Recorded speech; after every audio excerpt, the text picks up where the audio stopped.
All right, we're live. So, guys, this is my friend Joy Sun. Joy and I have known each other a long time now, and she's actually living in San Diego now, but moving to Arkansas, which seems crazy. But so, for those of you who stick around, you may run across her in the sort of ecosystem.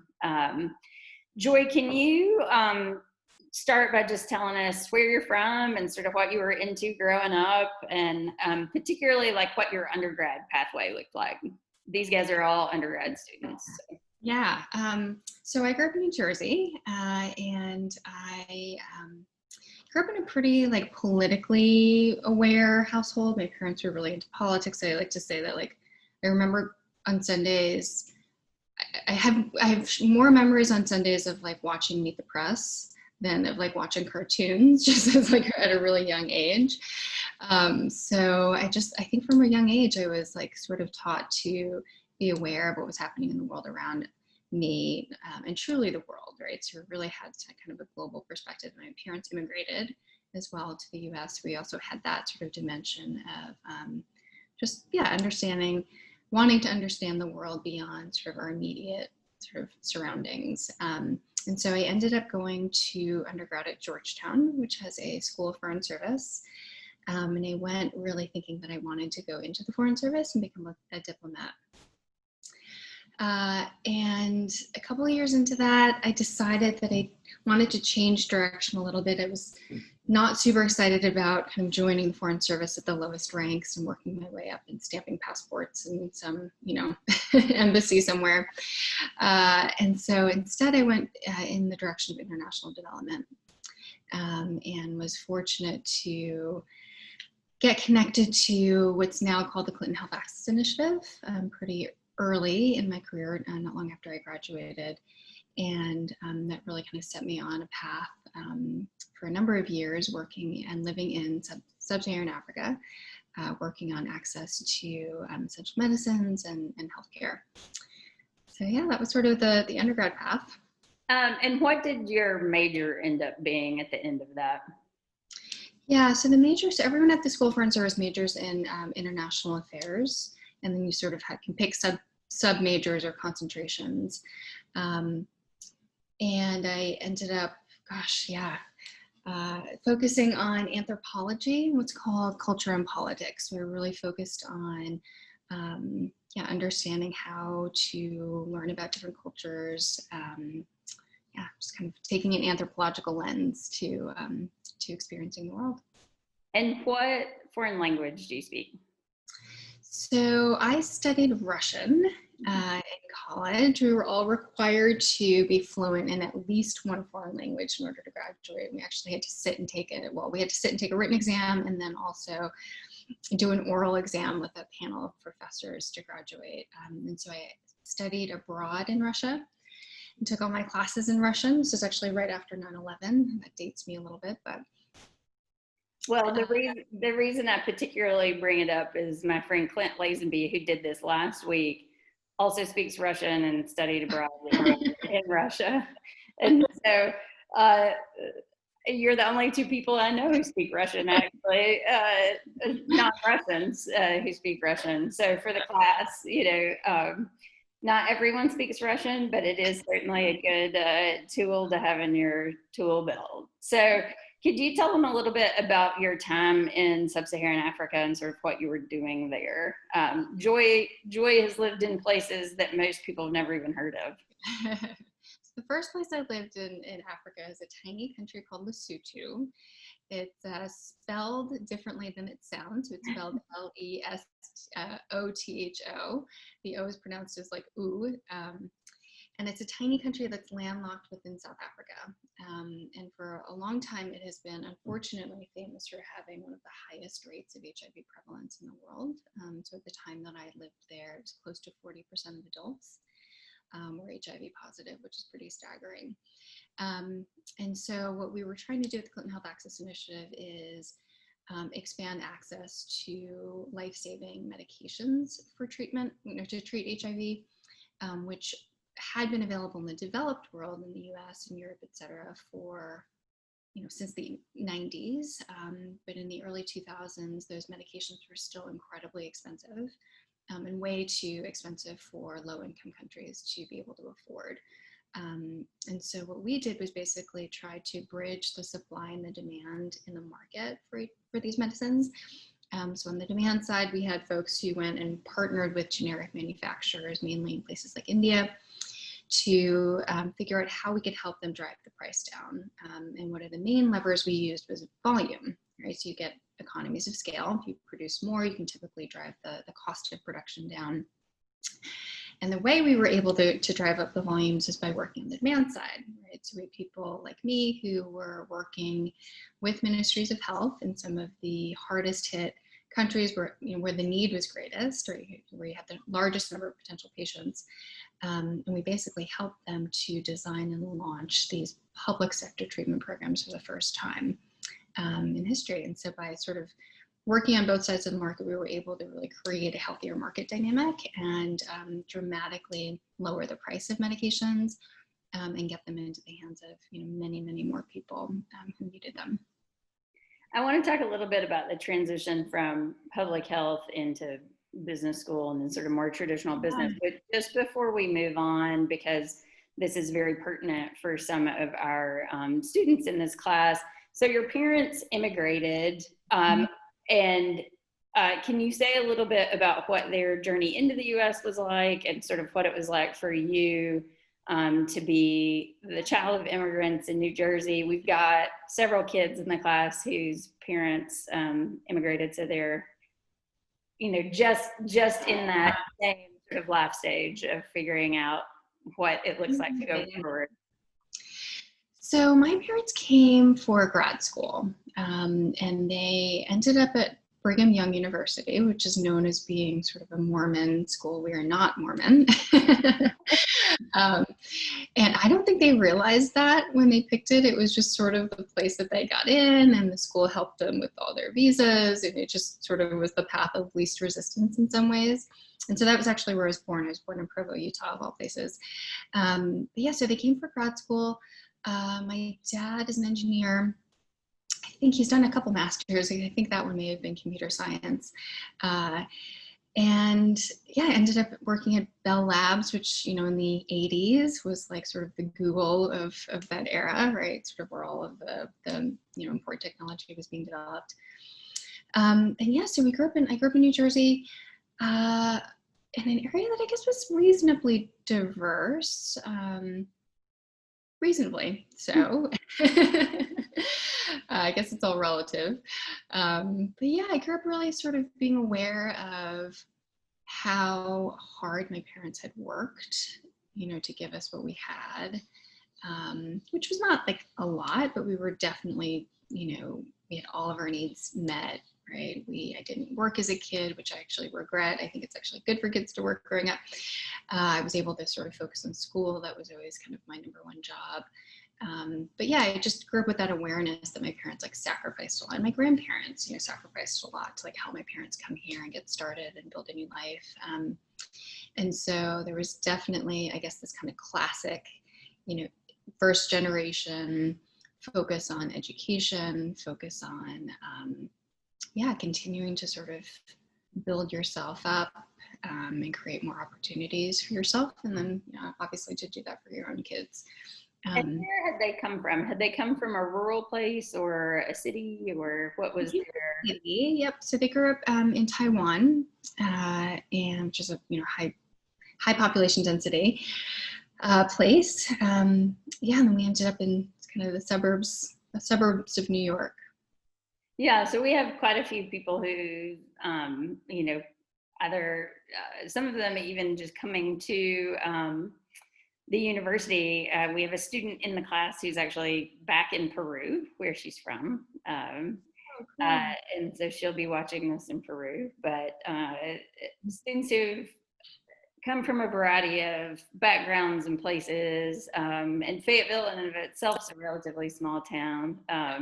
But for some, it's kind of a more metropolitan place, and for some, it's a significantly less metropolitan place. But I think that transition from sort of rural to urban can be as jarring for some people as sort of country to country, depending on, you know, what the transition looks like. Yeah. So after Lesotho, then what? Yeah, so I spent about, 3 years, maybe 3 years and change, living all around Southern Africa and traveling all around the region as well. And those are kind of years of my life that I still look back as, you know, some of the best times of my life. So I decided I wanted to go to grad school, except I didn't know what grad school to do. So I did what I guess the people who know me well are not surprised. I took the GRE, the GMAT, and the LSAT. I just took them all except the MGAT, as I tried to kind of figure out what path I wanted to go down. And at one point I was seriously considering a PhD in anthropology, which, as I mentioned, I'd sort of had exposure to in undergrad. And one of my mentors at the time was Jim Kim, whom, of course, you know, Kara, founded Partners in Health. At the time that I knew him, he was at WHO, the World Health Organization, leading this big initiative to launch HIV treatment in the developing world. And he was an MD PhD. He had a PhD in medical anthropology, which is what I was interested in. And I went to go see him for breakfast one day, and I told him about my plans, and he told me that he thought it was a terrible idea. The mentor would. And that instead he thought what I should do is go to business school, right, and learn something about the private sector and about management. And the thing that really stuck with me was that he said that his biggest academic regret was not having done an MBA, right? And so somebody with many, many academic accomplishments. And so that really resonated with me. And it's funny, and so that's what I did. I applied to business school. And it's funny looking back, you know, at these moments in your life that set you on a totally different trajectory, right? Because there's another version of my life in which I could be an academic or something like that. So it's funny just to, you know, in hindsight, identify these really pivotal conversations and moments. But yeah, so I ended up going to business school with that thesis, right? Thinking that I could, you know, I still very much had an interest in social justice, in solving problems that affected, you know, marginalized people, vulnerable people, low-income people, but wanted to come at those problems with sort of a private sector toolkit, right? So really understanding how markets work, understanding how organizations work, the nuts and bolts of business, which I had no exposure to, right, as a public health person running around sub-Saharan Africa for most of my early 20s. So I showed up at business school and had never looked at a P&L statement. I had no idea what, you know, capital structure meant, what debt and equity meant. I mean, I was just totally new to the lingo, the concepts, and, you know, sitting next to people who had been investment bankers and management consultants and things like that. And it was definitely a crash course. Yeah, right. Yeah. So then a couple of years in business school at Stanford on the West Coast. You know, you've now got this newly acquired set of skills. What did you do with them? Yeah, so I initially, after business school, went into management consulting, truthfully, because I wasn't really sure what else to do, and I felt like I had a lot more to learn. It was, in some ways, I viewed it as like business school part 2. Yeah. And I think a lot of people, to be honest, who go into consulting do that because they want to explore different industries. They want to get to see a number of different, you know, companies and figure out what really resonates with them. And so I ended up at McKinsey & Company for a number of years, and I did truly what's called like the random walk, where you get to work in lots of every project is a new problem, a new industry, and you really kind of learn from scratch. So I did that for a couple of years, learned a ton. In some ways, it really was business school part 2, and I learned, I was able to kind of put what I learned in practice. And arguably that's when you learn the most, is when you're actually implementing something. And then from there, I had a mentor of mine who had been a professor of mine at school, who told me about a nonprofit that was just kind of getting started. And I ended up leaving McKinsey to go help start this nonprofit, which I'm happy to talk about, but I'll pause there, Carrie, in case you want to go in a different direction. Well, no, I mean, I think it's good to go ahead and talk about that and sort of talk about how, not-for-profit versus for-profit, the compare and contrast of that. Yeah. So I won't spend too much time kind of talking about what the nonprofit is, but it's called Give Directly. Some of you may know it. It's sort of pioneered a new form of aid in which, rather than sort of give low-income people things, right, like give people goats or give them wells or give them shoes, instead we just gave people money and we empowered them, and we use mobile technology to do that, including in places like Kenya, where mobile money is actually quite common. And we basically empower people to make their own choices about how they would apply that capital to improve their lives. So it's a pretty kind of disruptive concept, and we did a lot of actually academic research on the outcomes. But yeah, it was interesting. I guess I'm someone who has kind of moved back and forth between the nonprofit and the private sector. So after starting this nonprofit, I went on and founded a for-profit, and I'm actually now about to transition back into more of a nonprofit setting. And it's funny, I think the more experience I gain, the more I sort of start to think about that division as, I guess that distinction takes on less meaning for me. I think at the end of the day, it's really just the tax status, right, that's assigned to your organization, by the IRS based on a bunch of rules. And yeah, I think, different models, nonprofit, for-profit model are appropriate, more or less appropriate for different problems. But ultimately, I think,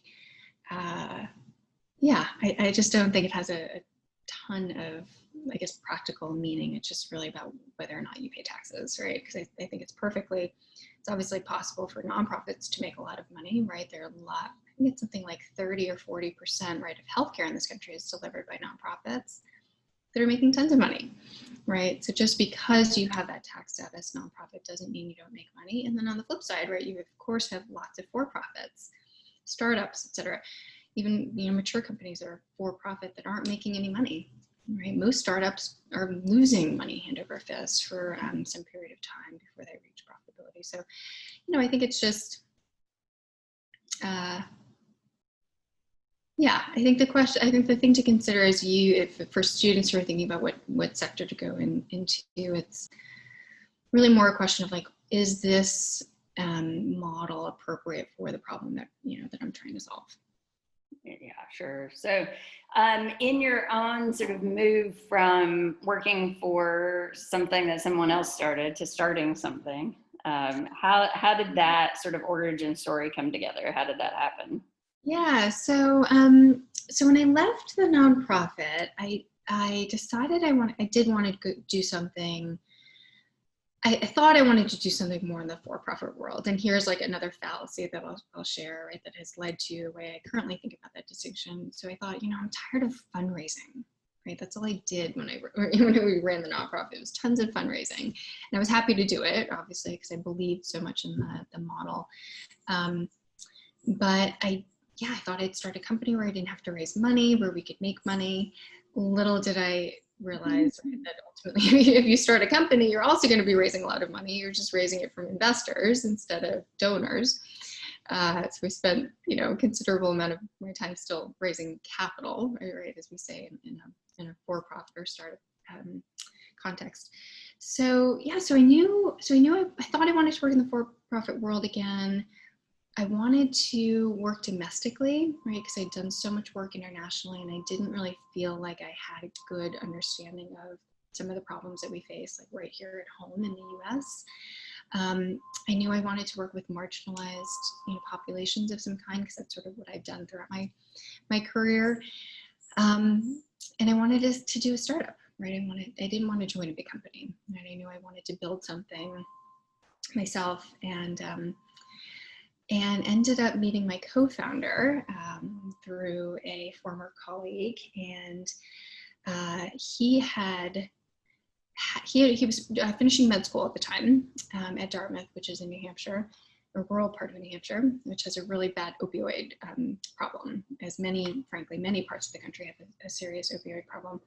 And he also, so he'd been seeing a lot of patients coming through his clinic as he was training, who came in for all kinds of issues, but also had this fairly obvious kind of underlying substance use problem. And so he started noodling on this idea of, okay, how can we make evidence-based treatments that do exist for opioid use disorder, right? Not every addiction has like evidence-based treatment available, but this particular form of substance use disorder does. And so he started noodling on this question of how do we make this just more available to people, in particular in these rural areas that have been so hard hit, and yet, don't have access to treatment. And so when I met him, he had been experimenting with a clinical model that became sort of the kernel of what we built upon. And I came in to really help think about the business model, right? How to scale, whether, right? And how we could scale this, and really run the business day to day. So that's sort of how it came about. I think he had sort of the kernel of the idea. It was an idea that really fascinated me too, right? Because even though I didn't have experience in the field of behavioral health or mental health, and I didn't have personal experience with addiction, as unfortunately so many people do, either themselves or their family members or friends. I just was really intrigued by the problem, because it's certainly a healthcare problem, but it also has to do with family dynamics and economic realities and inequality and criminal justice issues, right? So it's sort of a really fascinating kind of intersection of so many things that I was interested in. And he and I just also had a really phenomenal partnership, which really is crucial, right? When you're starting something, it's, truly is a marriage, right, in a sense. And so that's kind of how it started. We spent a couple of months getting to know each other, really making sure that our values kind of aligned, that we would be good partners, experimenting with the idea, piloting little clinics just here and there. And so that's kind of where it all started. And what's next? Yeah, so for me or for the company? Yes, but you. The company's doing really well. We've been building, for the last 5 years. We've got probably close to 70 clinics now in about 8 different states. We're treating thousands of people every week, many of whom otherwise wouldn't have access to this kind of treatment. And for me, what's next is I just made the decision earlier this year to kind of step away from day-to-day management of the company. I think one of the lessons that I've learned in entrepreneurship is that for me, it's been critical to just be really self-aware about when it may no longer make sense for me to be doing the job that I'm doing, right? And I think my co-founder and I were both very much of that mind. Every quarter we'd sit down and have a meeting and just have that conversation with each other. Are we the best people to be doing our jobs? Because I think a lot of founders struggle to transition leadership and frankly control of what they've built, even if it may be the case that they're struggling to grow and evolve in ways that the organization needs of them. And I think he and I both grew tremendously, and I think we're still on a very steep learning curve, but for various reasons felt that the company would really thrive most under different leadership, right, at this stage of its growth. So I made that decision earlier this year, and still am very involved, but not in a day-to-day capacity. And so now I'm thinking about new opportunities. I'll likely stay in the broad sort of space of behavioral healthcare and mental health care. It's something I'm really passionate about now that I've seen up close how widespread mental illness is of all kinds in our society. I think today, right, particularly particularly as we live through this like global pandemic, that is more true than ever, right? Many of us are suffering psychologically from, you know, the strains of this situation. Anyway, so I've just seen how widespread the problem is and how poor the status quo treatments are for most people in most conditions. And so I'm looking at different ways that I can continue to help sort of solve that problem. Yeah, I think you brought up two really important points in terms of what we've been talking about in class. One of them being this idea of like a relationship with the co-founder really is kind of a marriage, and it's not to be entered into lightly. And the health of that relationship can kind of make or break the business. You know, it can be the world's best business idea and, you know, have a great revenue model and whatever. But if you can't sort of make the trusted relationships that have to exist in the management team work, it's really hard to keep things moving. It becomes that sort of proverbial pushing the boulder uphill if you can't sort of decide what direction to paddle the boat in and everybody paddle in one fell stroke. The other thing is, in thinking about this sort of set of problems, you know, there are so many related sort of problems. We're, as you know, using the ADIO field guide as our textbook for this class, but I think, you know, your sort of trajectory is such a clear example of it's all kind of loosely related in the sort of marginalized populations and global development and, you know, domestic and international. You know, it's been something that's been a refrain of mine for years, that the U.S. is on the globe. So global health includes, you know, so the international domestic is all still global. And I think, you know, addiction and mental health issues exist across all of humanity, and it's really important that we, you know, don't overlook those disruptions, especially now as we start to think about how to come out the backside of whatever, you know, not the new normal, but the next normal, right? The ever evolving normal, which is a really tough sort of cognitive dissonance for a lot of people, that there isn't a clear end to our current sort of disrupted social lives. There's not a like, oh, we're just going to kind of trudge through it and then it'll go back to normal. You know, we have no idea what normal looks like, and probably there'll be 10 normals before any real kind of long-term, you know, settling. But I think that those things are really pertinent to what we've been talking about. You know, we've talked about sort of the pros and cons of co-founders versus sort of solo endeavors, and you know, certainly those exist. But as you look forward into your next, are you as a person someone who likes having a co-founder and needs that sort of dynamic, or do you find that you approach problems sort of in a more solo framework? Yeah, I mean, I think at this point I've been positively biased, right, in the direction of the co-founder sort of route, because I had such a phenomenal experience, right, with my last co-founder. I think if I, you know, all else being equal, right, I would always choose to have a partner, because I think I think better, right, when I have somebody to think with. Of course, finding somebody that you actually like thinking with and can do so productively is like, that's the key. And that can be so hard, you know, harder than you would think, perhaps.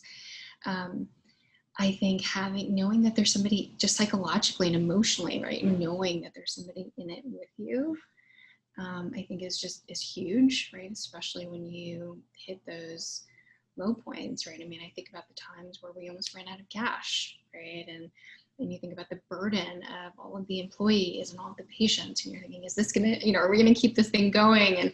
And just that emotional support is just so crucial. And of course, that I think most people need that, and many people can maybe find it in other ways, right? It could be a spouse, it could be, you know, other people in your life that really that you trust and who understand you. But yeah, I think for me, you know, it was just such an integral part of my experience starting a company that it would be hard to imagine doing it again on my own. That said, I would also say that it's hard to imagine finding a co-founder, who has like sort of, ideal for me in that moment with this problem, because it really isn't easy. I have actually another set of friends from business school who are all thinking of starting a company together. So they've been friends, for 10 years, and they're going through this really intentional, thoughtful exercise, right, to sort of ask themselves whether or not it really is a good match. Because I think it's easy to assume if we get along, we're friends, then that translates into a good work relationship, and I think that's a faulty assumption, right? So they're grappling with questions like, are you willing to work, how hard are you willing to work? Sort of, that's kind of the simplified version of the question. It's like, if we have to work from, 5 hours on a Saturday, are you willing to do that, right? And so at this stage of life, when we all have young kids, like those are really practical but important questions to work through, right? Because if you have different expectations about what it looks like to be all in, it's a super practical thing, but like, working relationships really can start to fall apart when there's not alignment in some really fundamental areas. And there's not a list of like 5 things that you should always align. It's, those things that you have to align on are different, right? It depends on what's really important to each of you. And I think learning how to like have those conversations, and there might be tools too, Kara, I don't know about, like, I've heard there might be like some tools out there to help co-founders kind of go through this process, but there are, but at the end of the day, it comes down to like,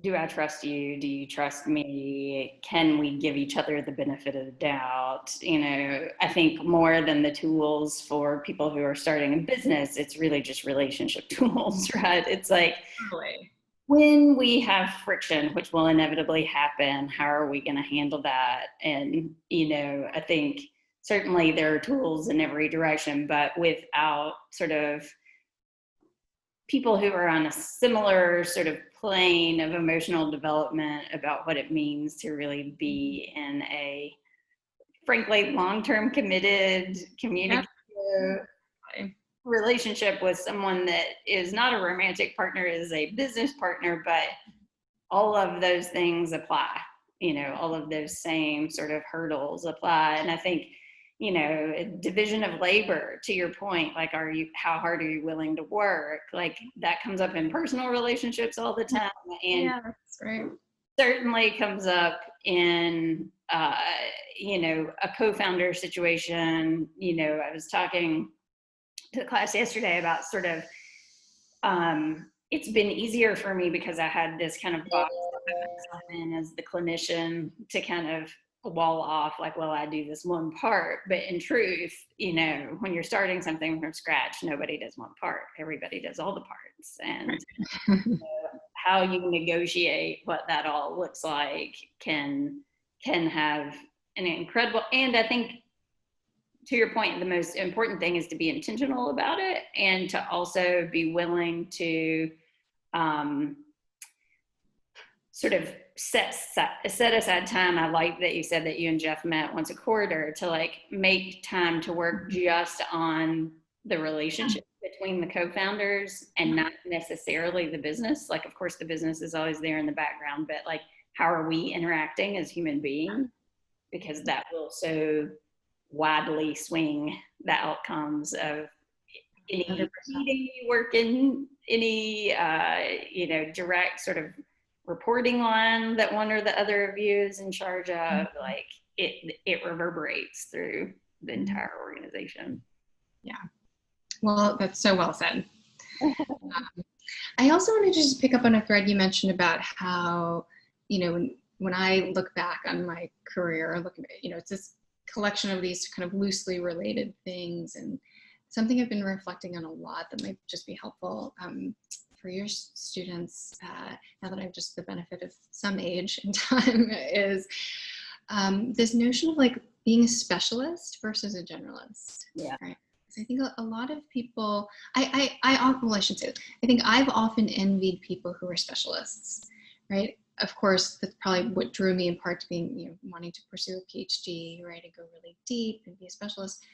I envy people who are industry specialists, right, who have spent their entire lives working on a particular problem or set of problems and have this like really deep expertise. And I'm kind of reconciled recently with the fact that like that is not who I am, right?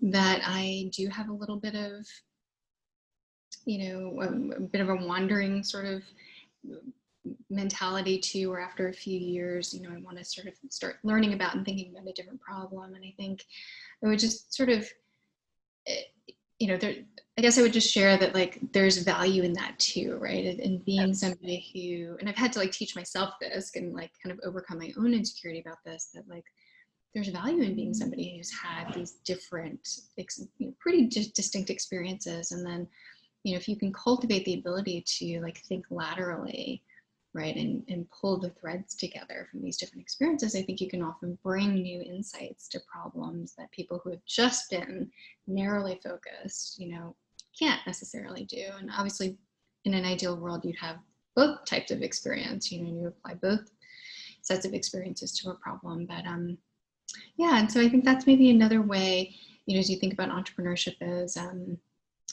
just kind of continuing to like explore problems that you're interested in, and maybe you'll branch off, and then from there you branch off again, and it's just, I think having that curiosity about a wide range of different problems is a really, I think, neat and productive way to approach entrepreneurship. Yeah, no, I couldn't agree more.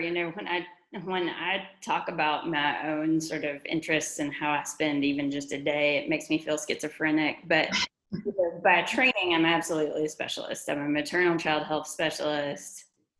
I don't think you can probably drill the hole very much deeper than the sort of clinical and, perinatal epidemiology parts of my academic training.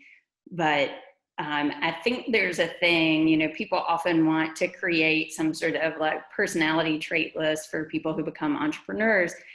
For me, the thing that I see as the common thread is curiosity. It's being like sort of pathologically curious. Like, I think part of what happens is, each of us have this threshold at which we've satisfied our own curiosity and kind of feel like, well, but I don't know anything about whatever the next thing is. For me, it was like, well, I had the whole phase of learning business, and then I got really fascinated with aviation and sort of the engineering of how things that fly work. And, now I'm very interested in sort of distillation and the booze business. And I think, there's layers that are sort of more horizontal that apply to the things that people get interested in. And I think that's something that just kind of plays itself out over time. So I'm really interested in ways of caring for human beings, whether that's clinical care or sort of more in a hospitality way, or transport, moving from, because the only reason to really care too much about moving people from point A to point B is because they need to do something in their lives. There's some driving factor that means that being in one place isn't working for them. And so what are the ways that we've kind of developed to get people from place to place? And, this sort of sense of,